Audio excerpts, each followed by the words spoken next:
Sanjay Dwivedi ji, registrar Sasikala madam जी, यहाँ पर उपस्थित सभी संकाय सदस्य एवं मेरे साथियों, आज का यह सत्र संवाद की दृष्टि से और आने वाले दिनों में बहुत ही महत्वपूर्ण होगा, क्योंकि मैं आपको कुछ अनुभव को आपके साथ शेयर करूंगा, कुछ ऐसे केसेज आपके साथ शेयर करूंगा जिसमें मीडिया की बड़ी महत्वपूर्ण भूमिका रही और उसने कई बार सोचने पर, कई बार चीजों को नए ढंग से रेखांकित करने पर कई बार बात की, जो कि अभी अंतिम सत्र में है। यहाँ से निकलेंगे तो अपने अपने विधा के जिस क्षेत्र में जाएंगे, विधा के जिस छोर का अनुसरण करेंगे, उस क्षेत्र में वो कहीं न कहीं दूसरे अपने उनके जो समकक्षी साथी होंगे, उम्मीद है कि उसे वो बेहतर ढंग पे और बेहतर परिदृश्य में अपने को स्थापित करेंगे। मैं सबसे पहले मैंने पुलिस अधीक्षक के रूप में बालाघाट में मैंने ज्वाइन किया था। जब मैंने ज्वाइन किया तो वहां पर ज्वाइन करने के साथ ही कुछ दिनों के अंदर ही मेरे पास एक कॉल आया। दोपहर का समय था, मैं कार्यालय में बैठा था। अचानक जैसे ही वो कॉल आया, उस कॉल एक किशोर वर्ग के किसी बच्चे का था, जो किशोर उम्र का रहा होगा। वो अचानक फोन पर बोल नहीं पा रहा था, उसकी आवाजें रुकी हुई थी। काफी सांत्वना देने के बाद वो चुप हुआ। उसने बताया कि मैं जहां खड़ा हूं वहां पर कमरे के अंदर से खून की धार आ रही है, अंदर से खून बहता हुआ आ रहा है। वो बहुत ही डरा हुआ है और घर में और कोई नहीं है, वो घर के अंदर नहीं जाता है। ये बड़ी ही गंभीर बात थी। तत्काल मैंने कहा कि आप बताओ जगह कहाँ पे हो, और उसने बताया कि मेरी उम्र 16 साल है, मैं यहाँ पर खड़ा हूँ। उसने अपना पता बताया। मैंने तत्काल जो इलाके के थाना प्रभारी को बोला कि आप तत्काल वहां पहुंचे, और मैं भी बस पहुंच रहा हूं। मैं भी वहां पहुंचा। जिस कमरे को खोला गया था तो वहां बड़ा ही हृदय विदारक दृश्य था। उस कमरे में कुल 3 लोग थे और कमरा पूरी तरीके से खून से सना हुआ था, और 3 लोगों की उसमें हत्या की गई थी। उस कमरे में 2, एक युवा जिसमें एक की उम्र लगभग 20 वर्ष, दूसरे की लगभग 17 वर्ष, और एक महिला जिनकी उम्र 45-40 वर्ष है। तीनों लोगों के सिर पर किसी चीज से चोट पहुंचाई गई और पूरा कमरा खून से सना हुआ था। वो चूंकि बच्चे ने कहा कि मैं इतना देख नहीं सकता, मैं बेहोश हो जाऊंगा, उसको कमरे के बाहर लाए। कमरे के बाहर आओ। इतने देर में सारी मीडिया वहां की आ चुकी थी। घटना बहुत ही गंभीर किस्म की थी। उसने पूरी तरीके से उसने सभी को बयान दिया। पूरे घटना असली प्रथम प्रत्यक्षदर्शी वही था। वो बच्चा उस घर में एक पेइंग गेस्ट की तरह तो नहीं कर सकते हैं, एक परिचित यहाँ था, तो इसलिए वो क्या रह रहा था। इसके पिताजी और उस घर के जो मालिक थे, दोनों साथ में पढ़े थे कभी, और जब कॉलेज की पढ़ाई हुई तो उन्होंने अपने मित्र के यहाँ इसको रख दिया। तो दोनों बच्चे जिनकी हत्या हुई थी और तीनों साथ में रहकर पढ़ते थे यहाँ शहर में, खासतौर पर यहाँ पर सुधा के। तो सामान्य तौर पर इसमें कोई नेताओं से जितनी भी जानकारी थी उसने बताया। पुलिस ने इन्वेस्टिगेशन शुरू किया। लगातार मीडिया के सभी चैनल्स पे अगले 3 दिनों तक लगातार उसके इंटरव्यू, उसके बयान, उसकी सारी दी गई जानकारियां आती रही। सामान्य तौर पर जनता की जो सहानुभूति थी वो पूरी तरीके से सबके उसके साथ ही सबसे ज्यादा पीड़ित तरीके से थी। बाद में जो परिजन, खासतौर पे जो घर के जो ओनर थे, जो मालिक थे, वो वहां से 300 किलोमीटर दूर रहते थे, शाम तक वो भी आ गए, बाकी भी परिवार सदस्य आ गए। पुलिस ने भी उस बच्चे से पूछताछ की, उसने जितनी जानकारी दी। उसके बाद लगातार मीडिया में उसी का काफी तेजी से और हर जगह लगभग 3 दिनों तक लगातार उसके वीडियो आते रहे। पुलिस ने भी इसमें इन्वेस्टिगेशन के पर छोर को तलाशा, हर कड़ी पर जांच की। उसमें करते करते लगभग चौथे दिन अब सारे तनाव भी बढ़ने लगा, विलम्ब हो रहा था उसके पूरी तरीके से आरोपियों को पकड़े जाने में और पहचान कर पाने में। अंत 5वें दिन टीम ने अंत इसको करने में सफलता हासिल की। इस मामले में चूंकि एफआईआर भी उसी बच्चे ने कराई थी जिसकी उम्र 16 साल की, इसलिए पूरी जो इन्वेस्टिगेशन की जो दिशा थी, पूरी इन्वेस्टिगेशन सब कुछ उसी के हिसाब से और कई दी गई जानकारियों में चल रहा था। और मीडिया में जिस तरीके से जो परसेप्शन था, जो लोगों को जो जानकारियां जा रही थी, उसको एक बहुत बड़ा पीक के रूप में देखा भी जा रहा था। 5वें दिन जब उस केस का हम लोगों ने कड़ी जोड़ते जोड़ते जब खुलासा किया, तो सभी लोग इस बात को देखकर दंग रह गए कि उन तीनों लोगों की हत्या उस बच्चे ने की और उसने हत्या के बाद जाकर थाने में एफआईआर भी कराई। सारे मीडिया चैनल से 3 दिन तक कोई इंटरव्यू देता रहा, इस बात का इंटरव्यू देता रहा कि उस घटना से कैसे वो देख नहीं सकता। उसने पुलिस को बताया कि देखूंगा तो बेहोश हो जाऊंगा। पुलिस को फिर फोन किसी तरीके से किया।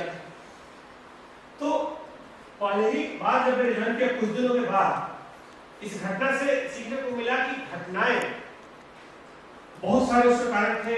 कई चीजों पर पुलिस ने काम किया और अंता पहुंच गई। 1-2 दिन का उसमें विलम्ब हुआ, लेकिन उस विलम्ब का एक बहुत बड़ा कारण परिस्थितियां थी। पुलिस ने हर चीज पर पूछताछ भी की थी, लेकिन एक ये भी कारण था कि जो परसेप्शन बन गया था पूरी तरीके से, जो पब्लिक परसेप्शन, जो घर वालों का जो इस तरीके से उसमें कुछ मीडिया की भी भूमिका थी। एक समान तौर पर सहानुभूति की एक लहर थी कई चीजों में। तो उस व्यक्ति के साथ जो भौतिक पीड़ित हो, एक पूछताछ की एक समान तौर पर प्रथम दृष्टया उसमें सी बात आती है।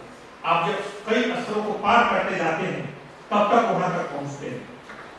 तो कई बार चीजों का जब हम विस्तार करते हैं, कई बार चीजों को जब देखते हैं, तो उस कड़ी में हम सही तक नहीं पहुंच पाते। मीडिया के माध्यम से जब हम रिपोर्टिंग करते हैं, मीडिया के माध्यम से बातों को रखते हैं और उससे भावनात्मक फूट जब ज्यादा आ जाता है वस्तुनिष्ठता की बजाय, तो ये चीजें हमें प्रभावित करती हैं। ये चीजें कई बार सत्य तक पहुंचने में कहीं ना कहीं बाधा बन जाती है। अगर आप देखेंगे तो पिछले 1 दशक में सबसे ज्यादा जिस चीज ने दुनिया में जिस चीज ने परिवर्तन लाया है वो तकनीक है। तकनीक ने हमारे जीवन के हर क्षेत्र को बदला है।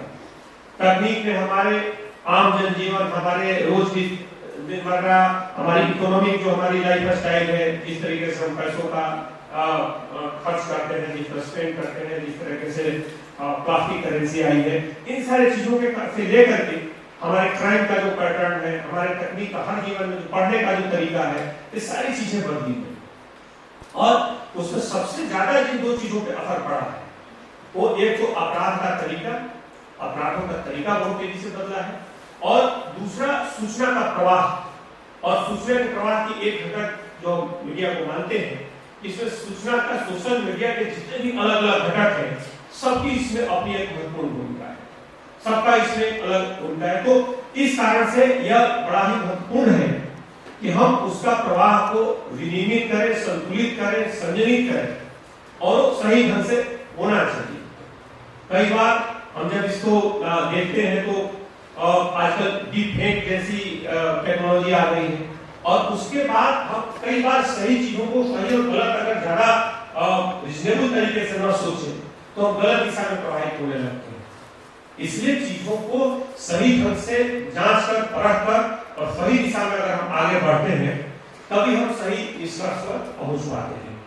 लगातार अगर हम देखें रोजमर्रा के दिनचर्या में हम देखते हैं कि बहुत सारी केसेज हैं, बहुत सारी ऐसी स्थितियां हैं जो हमें लगातार प्रभावित करती हैं, और मीडिया की बहुत ही महत्वपूर्ण भूमिका है। जैसे जब हम खासतौर पे आपको क्राइम का पैटर्न बताने के मीडिया की कितनी महत्वपूर्ण भूमिका हो सकती है। हम लोग अभी पिछले दिनों एक साइबर क्राइम का पैटर्न काफी तेजी से बढ़ा, और साइबर क्राइम के अंतर्गत हम लोग की टीम गई थी एक दूसरे राज्य में, खासतौर पर कुछ अपराधियों को पकड़ने के लिए। और जब उस जगह पे हम लोगों ने पकड़ा और उसको पकड़ के हलाया और पूछताछ की, तो उस पैटर्न को देख करके हम लोगों के दिमाग में आया पहला सवाल कि ये बताओ तुम कितने लोग थे गांव में, इस क्राइम में तो 3-4 लोगों को पकड़ लिया गया और कितने लोग थे। उसमें यह बात स्पष्ट हुई कि उसके गांव में जो 10,000 की आबादी का गांव था, उस गांव में लगभग 2,000 क्रिमिनल्स। और फिर पूछा गया कि भाई जिले में कितने हैं, तो उसने बताया कि ऐसे 15 गांव है हमारे जिले में, यानी कि उस जिले में 30,000 का लोग ये काम कर रहे हैं। तो जो 30,000 लोग एक साइबर क्राइम को कर रहे हैं, तो मुझे लगता है कि सिर्फ अगर आप देखें कि सिर्फ पुलिस थानेवान जो परंपरागत अपराध होते थे कि एक थाने हैं और 50 इसकी फीचर्स हैं और 40 गुंडे इसकी फाइल है और पुलिस उसको पकड़ के पूछताछ करती है, तो उसके आधार पर करें तो मुझे लगता है कि वो अपर्याप्त है, वह तरीका अपर्याप्त है। दूसरा, जो भौगोलिक सीमा होती थी कि जैसे हिस्ट्री सीट है उसकी भौगोलिक सीमा है, तो वो चीजें भी अब खत्म हो गई। अब कोई भौगोलिक सीमा नहीं है। यहाँ पर बैठा अपराधी चेन्नई के व्यक्ति को शिकार बना लेता है, दूसरे देशों में केन्या में बैठा हुआ आदमी यहाँ भोपाल के लोगों को शिकार बना लेता है। तो इसकी जो भौगोलिक सीमा समाप्त हो गई। इस कड़ी में बड़ा आवश्यक है कि हमें अपने सीमा का विस्तार करें। इसमें जरूरी है कि इस लड़ाई में पुलिस के साथ साथ मीडिया की भी बड़ी महत्वपूर्ण भूमिका हो और हम प्रशिक्षित करके एक जो सर्वे है इसमें जो अगर हम लोगों को प्रशिक्षित करें, उन खतरों के प्रति आगाह करें, जैसे कि हम बोर्ड जब लगाते हैं कि गति सीमा 30 किलोमीटर आगे अंधा बोर्ड है, उससे स्पीड निश्चित तौर पर एक्सीडेंट कम होते हैं। तो मीडिया की बड़ी प्रभावी भूमिका है कि जब इस तरह के अपराध हो रहे हैं तो पुलिस के साथ मिलकर सूचना का एक सम्यक जो प्रवाह हो, लोगों को जागरूक करना हो, वस्तुनिष्ठ तरीके से अपनी चीजों को रखना हो, पारदर्शिता हो, नियंत्रित हो, ये सारी चीजें हैं। तो हम एक बेहतर समाज बनाने में, संतुलित ढंग से चीजों को रखने में अपनी महत्वपूर्ण भूमिका सिद्ध कर सकते हैं। जैसे कि अगर हम देखें तो न सिर्फ अपराधों को रोकने में, ड्रग्स को हम लोगों ने एक अभियान चलाया था, ऑपरेशन अंकुश, उसमें मीडिया को जोड़ा, लोगों के बीच में हेल्पलाइन नंबर्स, लोगों के बीच में संवाद, बड़ी संख्या में कार्रवाइयां हुई। लगातार पिछले कुछ महीनों में कार्रवाइयां पढ़ रहे होंगे, लगातार कार्रवाइयां चलती रही है। उसी तरह ट्रैफिक है। ट्रैफिक की जब हम बात करते हैं तो ट्रैफिक के जो विशेषज्ञ हैं उनका मानना है कि ट्रैफिक में 3 चीजें, 3 ई से हम ट्रैफिक को ठीक करते हैं और रोड एक्सीडेंट की जो खास तौर पे जो घटनाएं होती हैं उनको नियंत्रित करते हैं। वो 3 ई क्या है? वो 3 ई है। पहला है इंजीनियरिंग। इंजीनियरिंग यानी रोड की जो इंफ्रास्ट्रक्चर हम ठीक करते हैं वो पहला ई है। दूसरा ई है उसमें, दूसरा ई एजुकेशन। और इस एजुकेशन में मीडिया की भूमिका है। ट्रैफिक के बहुत सारे, अगर हम बताते हैं अगर किसी को कि भाई स्पीड 30, अगर हम इस तरह के संदेश, छोटे-छोटे संदेश, छोटी-छोटी चीजें, खास तौर पे सबसे ज्यादा जो प्रभावित होते हैं 70% वो युवा होते हैं, जो 75% होते हैं वो दोपहिया वाहन चालक होते हैं। तो इसमें जब इस तरह के तो उसमें हमारा अगर आम युवा अगर उस बात को लेकर के जागरूक हो तो हम इन चीजों को नियंत्रित कर सकते हैं। हमारे देश में दुनिया की सबसे युवा आबादी है, लेकिन यह युवा आबादी कब बेहतर ढंग से अपनी क्षमताओं को दे पाएगी जब वो प्रशिक्षित हो, जब अपने ऊर्जा का सकारात्मक उपयोग कर रही है। और इसमें मीडिया सबसे ज्यादा प्रभावी है। इसमें खासतौर पे अब मेंटल हेल्थ के जो केसेस है, हम जानते हैं जो मेंटल हेल्थ की अगर हम बात करते हैं तो दुनिया के, पूरी दुनिया में जो संक्रामक बीमारियां हैं कम हुई है और जो असंक्रामक बीमारियां हैं, असंक्रामक यानी जो लाइफ स्टाइल डिजीज है, पूरी दुनिया में बढ़ रही है।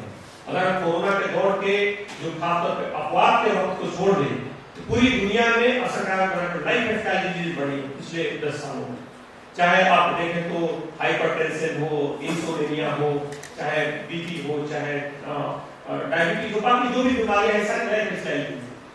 तो इसमें जो खासतौर पे जो डिप्रेशन है, जो कि यूरोप और खासतौर पे पश्चिमी देशों में और जा रहा है, उसमें देखा गया कि उसमें एक बड़ा महत्वपूर्ण सोच है जो सुसाइड के केसेस पर, सुसाइड के केसेस पर इसमें एक बड़ी रिसर्च हुई। मेंटल हेल्थ पर एक इंटरनेशनल ऑर्गेनाइजेशन से जो वियना में है, ऑस्ट्रिया में, उसने इस पर काम किया। उसने देखा कि खासतौर पे जो उसका प्रोजेक्ट था उसने इस बात पर फोकस किया कि क्या असर पड़ता है, खासतौर पर मीडिया का क्या असर पड़ता है इस तरह के केसेस पर। उन्होंने देखा कि सुसाइड से जो केसेस होते हैं उन केसेस को अगर हम छापना बंद कर दें, उस पर बहुत विस्तार से चर्चा की 5-5 दिन तक डिबेट चल रही है, खासतौर पे किस तरीके से मारा, क्या घटना हुई, कैसे हुई। कई बार उसको महिमा मंडित भी करने लगते हैं, कई बार सहानुभूति की लहर दौड़ जाती है, विभिन्न कारणों से, सामाजिक कारणों से हो सकती है। तो उसके बाद सुसाइड की घटनाएं बढ़ी। फिर उन लोगों ने इसका उल्टा किया, उन्होंने सभी कुछ शहरों को चिन्हित किया और सरकार की जो भी यहाँ पे सुसाइड की घटनाएं होंगी उन घटनाओं को हम छापना बंद कर देंगे। सिर्फ एक कॉलम की खबर, छोटी सी सूचनात्मक की फलाई घटना हुई है, उसका हम विश्लेषण नहीं करेंगे, उस पर चर्चा नहीं करेंगे, उसको अतिरंजित महत्व नहीं देंगे।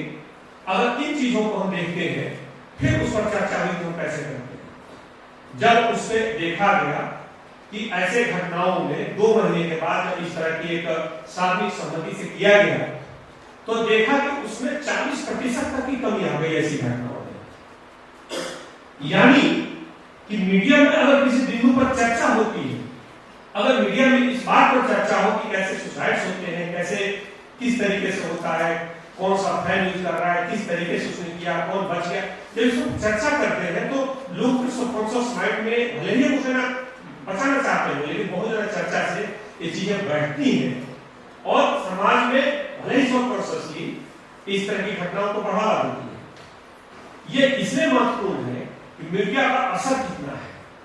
शायद इसीलिए जो टीआरपी की मांग है, जो व्यूज की मांग है, जो लगातार विज्ञापन चल रहा है, शायद इसके पीछे वही विज्ञान रहा होगा कि अगर लोग देखते हैं, लोग सोचते हैं, आप सोचते हैं कि हम पर कोई असर नहीं पड़ा, लेकिन जब हम चीजों को देखते हैं, उन चीजों को पीछे जब भागते हैं, तब हमें समझ में आता है कि हम कहीं ना कहीं हमारा सबकॉन्शियस माइंड उसके प्रभाव में आ रहा है। और हमें ध्यान रखने की इसलिए जरूरत है कि अब खास तौर पे हम जब तेजी से सूचनाओं को परोसने की बात आती है कि कौन सबसे फास्ट है, कौन सबसे तेज है, इसमें कई बार हम नीतिशील तरीके से तथ्यों का विश्लेषण नहीं कर पाते, उसको भाप नहीं पाते। मुझे याद है कि एक बार इंदौर में एक घटना हुई थी, एक किसी धार्मिक स्थल पर किसी दूसरे धर्म के व्यक्ति के द्वारा किसी झंडे को उतारने की कुछ बात थी और उसको लेकर के अचानक मीडिया में तेजी से वीडियो चलने लगा, अब सोशल मीडिया में चलने लगा। सोशल मीडिया में कई बार ग्रुप्स में उसमें कोई बहुत जिम्मेदारी भी नहीं होती, तो थोड़ी देर में शहर पूरी तरह से तनाव हो गया। हम लोगों ने पूरी तरीके से जब उसके पीछे तस्दीक की, उसके पीछे जाने की कोशिश की, तब उसने पाया कि वो किसी दूसरे अफ्रीकी देश से, किसी अफ्रीका के किसी देश का था और किसी ने उसको बना करके अल्टर करके थोड़े से उसमें परिवर्तन करके और उसमें आजकल हम जानते हैं कि जितने संभव है उसको करके किया था, उसको कुछ गिरफ्तार हुए, फिर माहौल शाम तक सामान्य हुआ। लेकिन कई बार सूचनाओं के प्रवाह और इस दौड़ में किसके पास कितनी ज्यादा खबर सबसे पहले है, इसमें जो भागते हैं तो कई बार हम अनियंत्रित हो जाते हैं। कई बार जो शांति होती है, जो परिवेश का माहौल है, वो चीजें कई बार इसकी कीमत लेती है।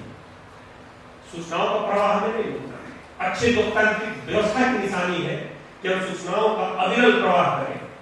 सूचनाएं होनी चाहिए, हमारी जिम्मेदारी है, मीडिया की भूमिका है कि जो हमारी वस्तुनिष्ठता है, हमारे पास जो तथ्य है, जो हमारे पास सामग्री है, उसको लोगों तक हम एक सरल और तरल तरीके से पहुंचाएं।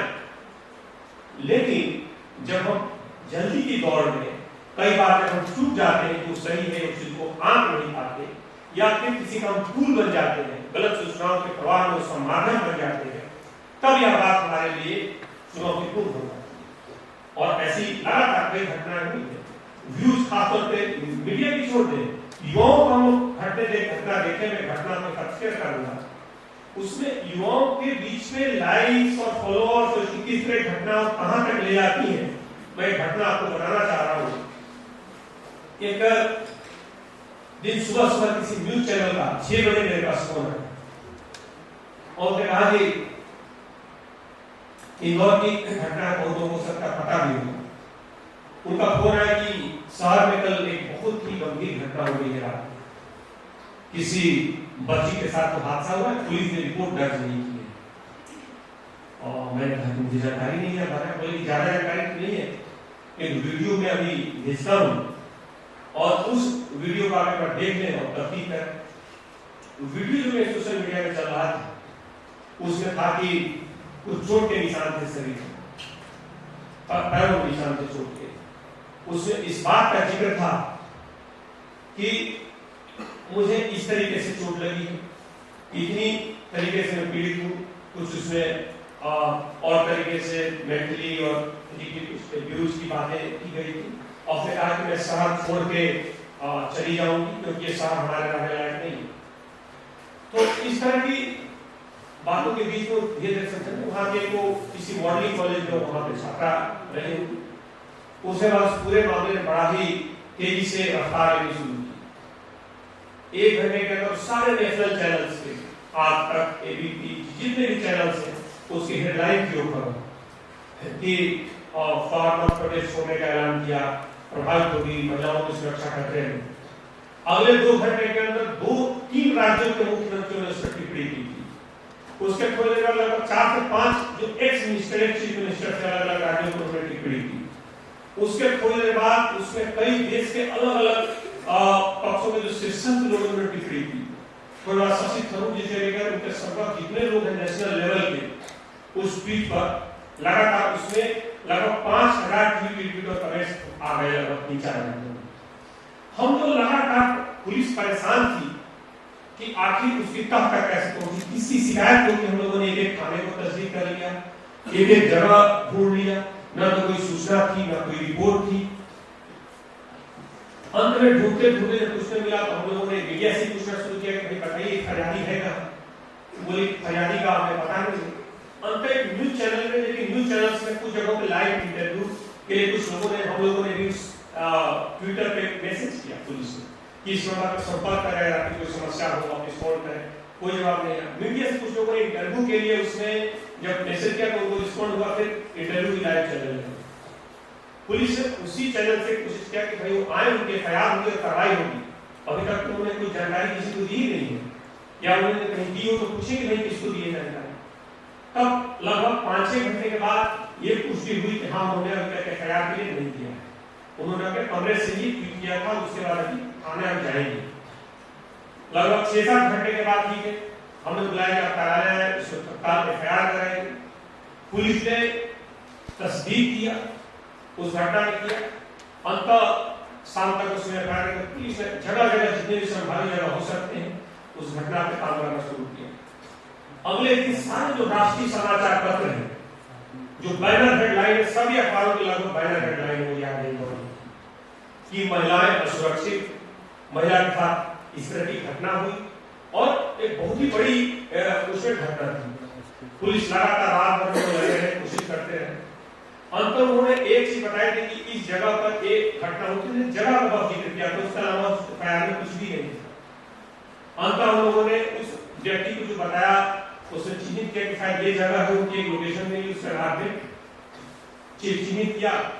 कुछ लोगों को जो संपर्क कर रहा होगा कि लाल मोटरसाइकिल थी, उसको भी पकड़ा लाए, पूछताछ उसने की गई। उसके बाद पुलिस ने सीसीटीवी कैमरों की मदद से लगभग उसमें 500 से ज्यादा सीसीटीवी कैमरे देखे गए, उसको पूरी तरह से ट्रेस किया। ट्रेस करने के बाद वहां देखा गया कि वहां पर बारिश का समय था, लगभग यही मौसम रहा। अचानक एक गाड़ी उनकी और एक साथ में कोई और लड़का दूसरे मोटरसाइकिल पे, वो गाड़ी स्पीड की थी। स्पीड करने के बाद चोट लगी थी। उसके बाद दोनों लोगों ने जाकर के किसी बार में जाते हुए देखे गए। बार के सीसीटीवी निकाले गए, वहां से लगभग 12 बजे के आसपास दोनों निकले, अपने अपने घर चले। घर में जाने के बाद कमरे में 2 लोगों के बीच में एक चर्चा होती है आपस में कि तुम्हारे व्यूज कितने हैं ट्विटर पे और हमारे व्यूज इंस्टा पे। तो इंस्टा पे तुम्हारे व्यूज कितने हैं, हमारे व्यूज कितने हैं। उसने बोला कि हम तो बहुत कोशिश किए, हमारा तो बढ़ ही नहीं पाता है। तो उन्होंने कहा कि अच्छा मैं कुछ करती हूँ, तो उसको कंपटीशन में कहा चलो मैं आज तक करके दिखाती हूँ। नशे में भी उस समय कुछ स्थिति थी। एक वीडियो एक्टिंग के साथ उसमें किया गया, बनाया गया और उसको अपलोड करके दोनों सो गए और उन्होंने टैग सारे मीडिया हाउसेस को कर दिया। सुबह तक जो खबर थी वो सारे नेशनल चैनल्स के हेडलाइन थी, सारे जितने भी नेशनल आप न्यूज चैनल देख रहे हैं, और उसके साथ वो वीडियो चल रहा था। पुलिस अगले 7 घंटे परेशान होती रही इस बात के लिए कि आखिर फरियादी नहीं किसी की सुनवाई करे, और जब 7 घंटे के बाद निकाला गया तो पता चला कि वो तो फिर बताया कि फॉलोअर्स नहीं बढ़ रहे थे, तो सोचा कि व्यूज और फॉलोअर्स ही से बढ़ जाएंगे। अब आप सोचें व्यूज फॉलोअर्स और गलत सूचना का क्या इंपैक्ट हो सकता है। ये मैं घटना बता रहा हूँ, फिर अगले दिन हालांकि अखबारों में पढ़ना और फिर अगले दिन उसका आ गया, लेकिन 24 घंटे तक क्या माहौल रहा शहर में। शहर की बात उसमें बता रहा हूँ कि 4 से 5 अलग अलग राज्यों के सीएम्स ने उस स्तर के व्यक्तियों ने कमेंट किया, देश के कई अलग अलग राजनीतिक दलों के शीर्षक व्यक्तियों ने कमेंट किया। उसके अलावा उसमें तरह की चर्चाएं परिचय सुरक्षा, महिलाओं की सुरक्षा बहुत महत्वपूर्ण मुद्दा है, लेकिन उसको गलत ढंग से परिभाषित करना, गलत तथ्यों के साथ करना, उस शहर के तमाम लोगों की जो कानून में आस्था रखते हैं उनके भरोसे के साथ खिलवाड़ है। और बहुत एक छोटी सी चीज है कि तो इसमें व्यूज और इस तरह की चीजों को गलत ढंग से, हमें सूचना का जो प्रवाह है उस बात की कारण है, गलत सूचना हमारे हाथ में आती है, अगर गलत इंफॉर्मेशन आती है और उसको लेकर के हम उसी तरीके से उसका प्रवाह उसी की कड़ी में उसी के आवेश में चले आते हैं, तो वो चीज कितना घातक हो सकती है। वो या तो क्या करें, कई बार ऐसे हुई कि कई सांप्रदायिक समस्या उत्पन्न हो गई, कई बार आपराधिक भाग है, इसलिए कि चीजों को सही ढंग से नहीं रख पाए, कई चीजें गलत मोड़ ले ली। जैसे कि अब यहाँ की छोड़ दें, अभी एक देश की राष्ट्रपति क्या 4-5 साल पहले की बात है, एक सोशल मीडिया में एक देश की कैरेबियन देश की एक राष्ट्रपति थी महिला की, उन्होंने एक अभियान चलाया, उन्होंने एक पोस्ट पे लगभग 40 से 50 हजार लाइक्स किए ताकि लोगों को लगे बहुत लोकप्रिय है, वोटर्स हो गए 1.5 लाख। उन्होंने 50,000 55,000 तक इतने लाइक करके, और उसमें फिर उन्होंने किया, और अल्टीमेटली बाद में उन्होंने कहा कि इस अभियान के कारण उसको पूरी तरह से इस चुनाव में हम जीते, और अल्टीमेटली जब चेक हुआ तो उन्हीं के 2,500 उन्हीं के फेक अकाउंट बने हुए थे जिसको बैठ के लाइक करते अलग अलग नामों से, जिसको खुद मॉनिटरिंग करती थी। तो एक छोटे से प्रदेश में यानी कि जो सूचना का प्रभाव इसलिए महत्वपूर्ण है, ये सूचना जो हमारे हाथ में है, जो कल आपके हाथ में इंस्ट्रूमेंट बनने जा रहा है, आपके हाथ से जो सूचना प्रवाहित होगी, क्योंकि वो लोगों के परसेप्शन को मैनेज करती है, लोगों की धारणा को मैनेज करती है, और वो धारणा एक समाज की हो सकती है, एक संस्था की हो सकती है, और एक व्यक्ति की भी हो सकती है। इसलिए इसका महत्व इतना ज्यादा है।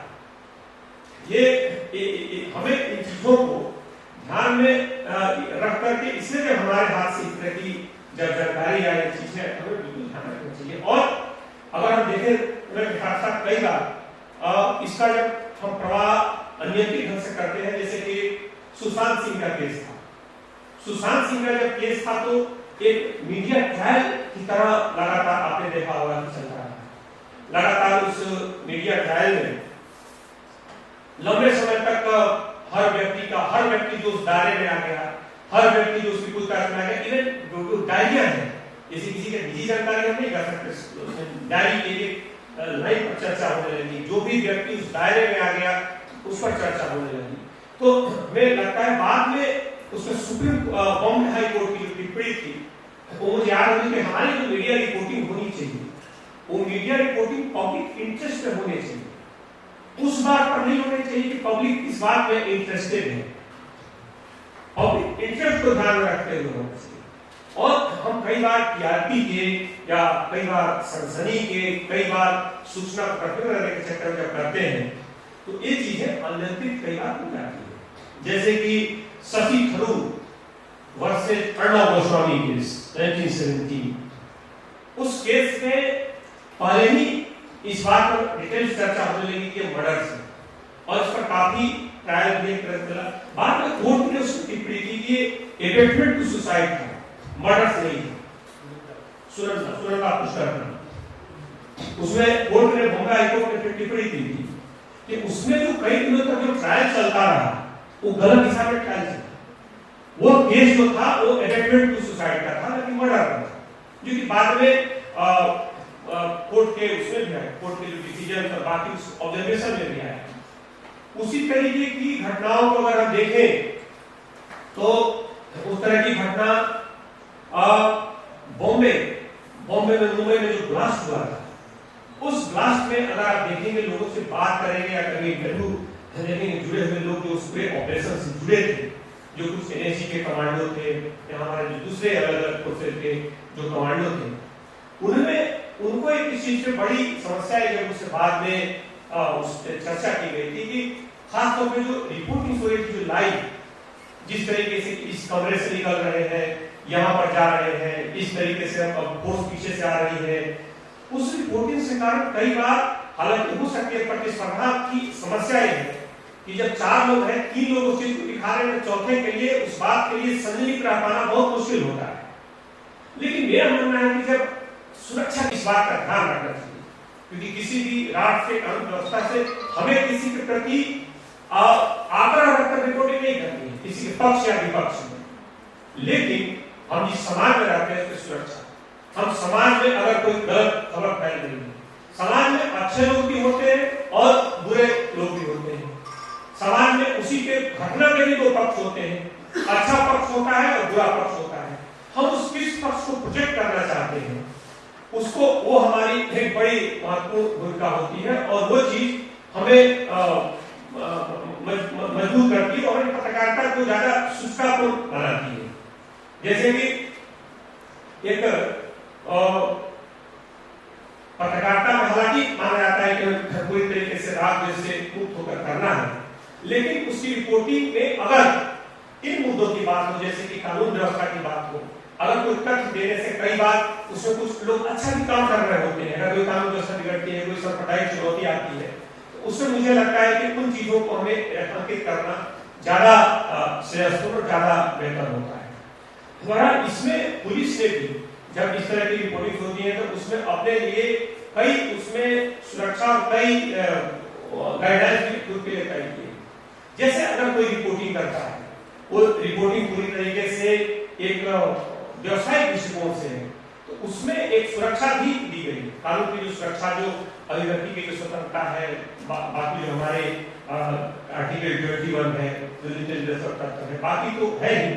इसके साथ साथ ये भी आवश्यक है कि पुलिस को अगर किसी पर से दुर्भावना को कोई कार्रवाई की, किसी भी अधिकारी की कोई भी काम पर, तो उसमें यह स्पष्ट प्रावधान है कि मध्य प्रदेश में कोई डीआईजी अधिकारी पहले उसकी जांच करे।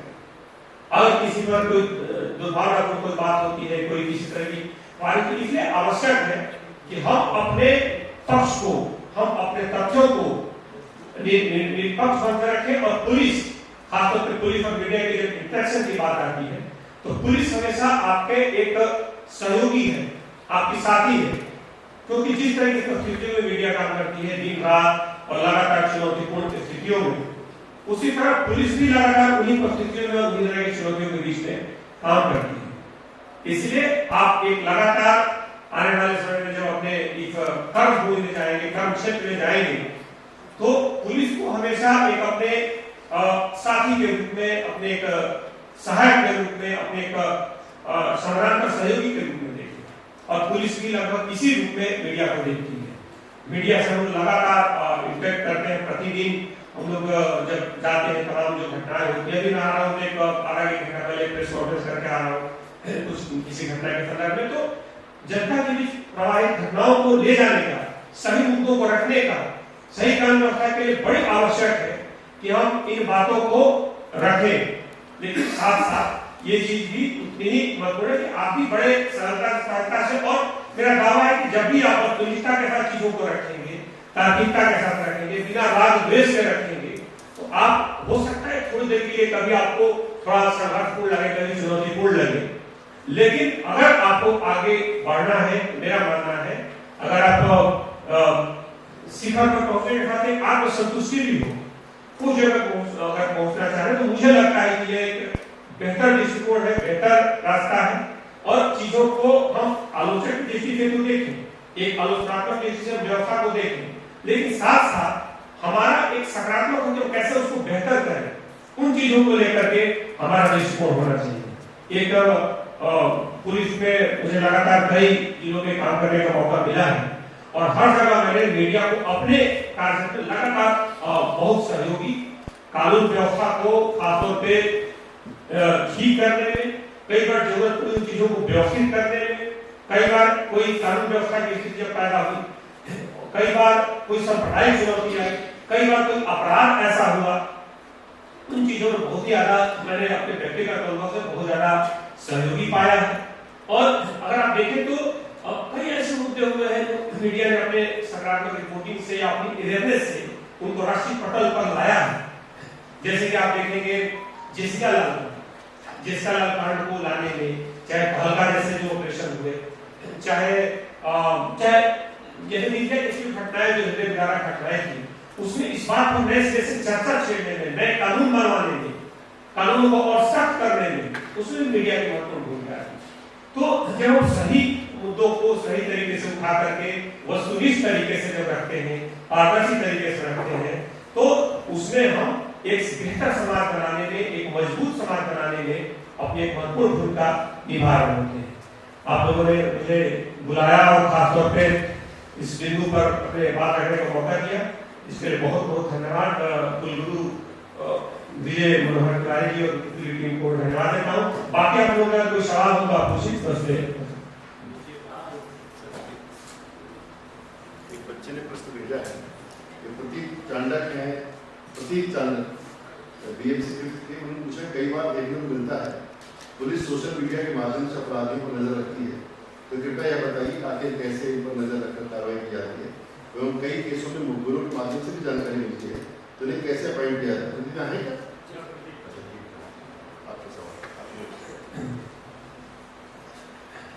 सोशल मीडिया कई बार युवाओं को, मैंने बताया है उदाहरण की सोशल मीडिया में किस तरीके की गलत सूचना से पूरे न सिर्फ बल्कि पूरे शहर का माहौल किस तरीके से बिगड़ सकता है। एक घटना है जो लोग इंदौर से अगर हो गए तो 2 साल पहले की घटना है, उसका मालूम नहीं। ये खासतौर पे अगर कोई अपराधी अगर सोशल मीडिया पर देखती है कि कई बार वो अपने लोगों को जोड़ने के लिए वह उसको अपने को एक किसी ऐसे एक्टिविटी के रूप में दिखाना चाहते हैं जैसे उसका वर्चस्व बढ़े। जैसे हो सकता है वो टॉय का पिस्टल लहराते हुए फोटो हो सकता है कुछ बहुत ज्यादा ओवर स्पीडिंग करते हुए, कुछ स्टंट करते हुए कुछ इस तरह के फोटोग्राफ्स हो। तो पुलिस इस तरीके लगातार पुलिस में साइबर सेल होता है। आपने देखा होगा सबसे पहले जब किसी शहर में कोई कानून व्यवस्था की स्थिति बिगड़ती है तो पुलिस सबसे पहले क्या करती है, वहां के इंटरनेट को बंद कराती है, क्योंकि सूचना का जो प्रवाह है वो गलत दिशा में जाने लगे। तो मीडिया का बड़ा महत्वपूर्ण भूमिका है। मीडिया में मुख्य मीडिया से अलग हटकर मीडिया में बड़े लेवल में देख रहा हूँ, तो उस कड़ी में उनकी महत्वपूर्ण भूमिका है। जहाँ तक सोशल मीडिया की बात है तो ऐसे जो अपराधी होते हैं, खासतौर पे बहुत बड़े अपराधी तो नहीं, वो तो छुपने की कोशिश करते हैं, लेकिन जो उभर रहे होते हैं या जो इस तरह की चीजों से प्रभावित करते हैं, तो वो इस तरह के कुछ स्टंट के, कुछ पिस्टल के, कुछ फायरिंग के, कुछ लेकर के कोशिश करते हैं। पुलिस लगातार उस पर नजर रखती है, उसकी वजह से उनको ट्रेस किया जा सकता है। आजकल सोशल मीडिया के माध्यम से ट्रेस करना बड़ा आसान है, कहीं से भी करें, उसमें आईपी एड्रेस और तमाम तकनीक जिसके माध्यम से उस ग्राहक तत्काल पहुंच सकते हैं। तो पुलिस ऐसे चीजों को हतोत्साहित करती है ताकि ऐसे देख करके दूसरे भी युवा उस दिशा में न चले। और जहां तक मुखबिर बात है तो मुखबिर ऐसा नहीं, हर व्यक्ति एक शहर में एक माना जाता है कि वो समाज सबसे ज्यादा सुरक्षित है जिसमें हर व्यक्ति अपने को बिना यूनिफॉर्म का पुलिस समझे और हर पुलिस अपने को बिना यूनिफॉर्म का नागरिक समझे। इसलिए आप सूचना की बात है, आप सूचना को शेयर कर सकते हैं, सूचना को दे सकते हैं। बहुत सारे हेल्पलाइन नंबर है, मोबाइल नंबर से आप कर सकते हैं। और उसके साथ उस सूचना को जो आप शेयर करेंगे, जब बात करेंगे, तो सिर्फ उसके साथ जो भी वरिष्ठ अधिकारी उस व्यक्ति की पहचान भी गोपनीय रखी जाती है। और यदि जहां तक बड़े स्तर पर उस तरह की बात है तो जो खासतौर पर नक्सल इलाके हैं, कुछ ऐसे क्षेत्र जो ज्यादा संवेदनशील है, तो वहां पर इनकी संख्या काफी बड़ी होती है सुरक्षा के मद्देनजर। लेकिन सामान्य तौर पर कोई भी व्यक्ति अगर कोई सूचना देना चाहे, करना चाहे, तो वरिष्ठ अधिकारियों से मिलकर उस पर चर्चा करें।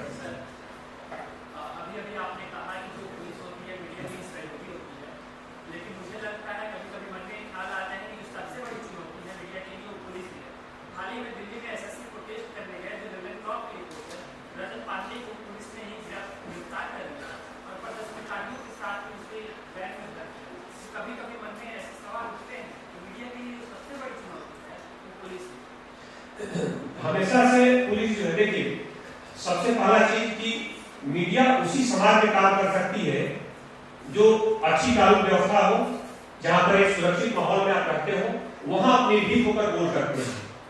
आप किसी ऐसे देश में जाकर के सोचें जहां पर तानाशाही आप चीन में सोच सकते हैं, मतलब जहां पे ऑटोक्रेसी में लोकतांत्रिक प्रक्रिया नहीं है, जहां पर स्वतंत्र पुलिस नहीं है, स्वतंत्र व्यवस्था नहीं है, वहां पर आप किसी भी दूसरे देश में और भी तमाम देशों में नाम लेना चाहूंगा जिन जगहों पे सबसे आवाज नहीं होती है किसी भी निष्पक्ष, अगर आप बोल पा रहे हैं, कर पा रहे हैं, तो वहां पर उस बात का प्राथमिक शर्त है कि वहां पे एक अच्छी कानून व्यवस्था हो, एक अच्छी व्यवस्था हो।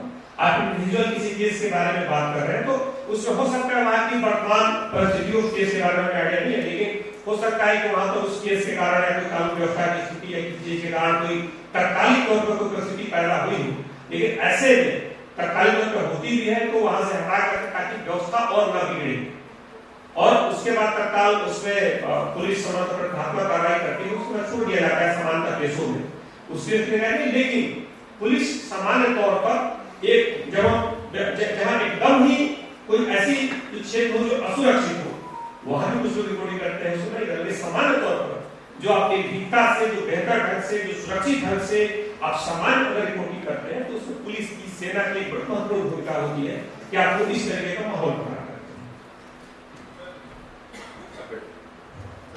मोबाइल पे क्वेश्चन आया है आदित्य शर्मा का, बीए मास कम्युनिकेशन वन का।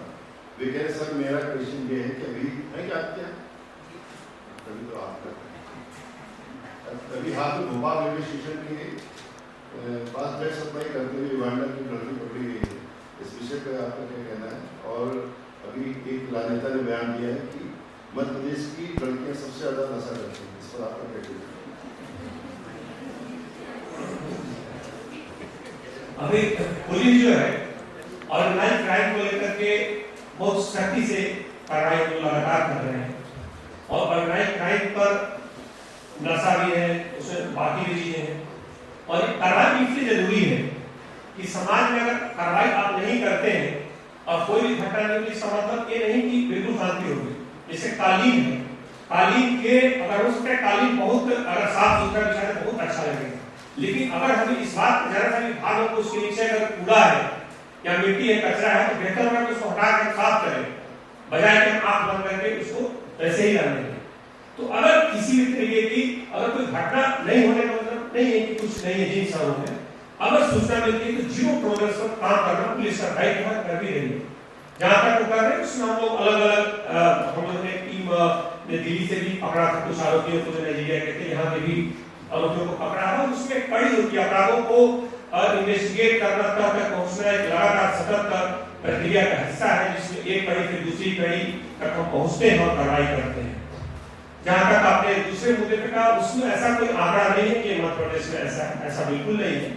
मध्य प्रदेश एक बहुत ही तेजी से विकसित होता हुआ, बहुत तेजी से तरक्की के नए सोपान तय करता हुआ प्रदेश है और देश का हृदय